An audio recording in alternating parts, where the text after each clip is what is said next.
विक्रम का कुछ दिन पहले ही दिल्ली में ट्रांसफ़र हुआ था।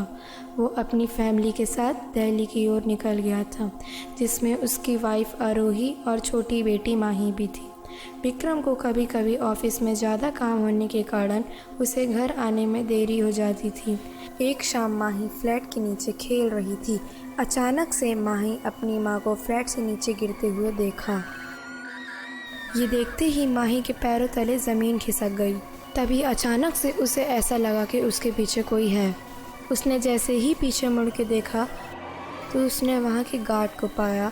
गार्ड ने उसके हालात पूछे, पर माही बिना कुछ बोले वहाँ से चली गई।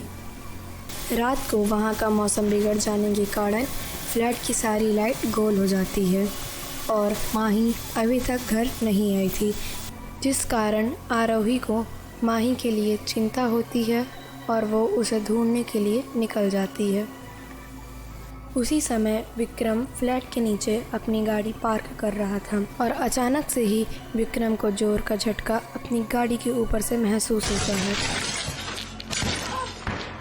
विक्रम गाड़ी से उतरते ही अपने वाइफ को खून से लथपथ पाया। उसने तुरंत ही अपने वाइफ को हॉस्पिटलाइज किया। विक्रम ने अपने फ्लैट में रहने वाले पड़ोसियों को फ़ोन लगाया और तभी उसे पता चलता है कि उसकी बेटी माही वहीं पर है। 2 दिन बाद जब आरोही को होश आया तो आरोही की बात सुनते ही विक्रम के होश उड़ गए। आरोही ने विक्रम को बताया कि मेरे कॉलेज टाइम में मैं और मेरी दोस्त अनामिका और सोनम इसी फ्लैट में रहते थे। सोनम बहुत शांत स्वभाव की लड़की थी। एक रात बहुत ज़ोर बारिश हो रही थी, जिसके कारण फ्लैट की सारी लाइट चली गई।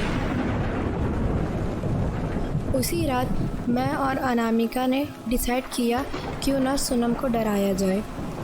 सोनम बालकनी पे खड़ी थी, तभी मैं उसके पीछे जाके उसको डराने की कोशिश की। सोनम के पास जैसे ही मैं गई, वो अचानक से उसका पैर फिसला और वो 10वें माले से नीचे गिर गई।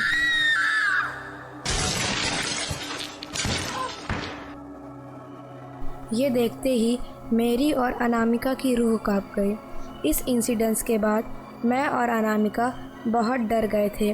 हम दोनों को कुछ समझ नहीं आ रहा था, इसलिए हम दोनों ने उसकी बॉडी को फ्लैट के पीछे वाले ग्राउंड में दफना दिया और अगली ही सुबह हम दोनों उस फ्लैट को छोड़कर चले गए। और परसों ही रात मैंने सुमन को 10th फ्लोर में देखा। वो धीरे धीरे मेरी ओर मुस्कुराते हुए आ रही थी। मैं उसको देखकर बहुत डर गई थी और जैसे ही मैंने पीछे कदम बढ़ाए, मेरा पैर फिसला और मैं नीचे जा गिरी।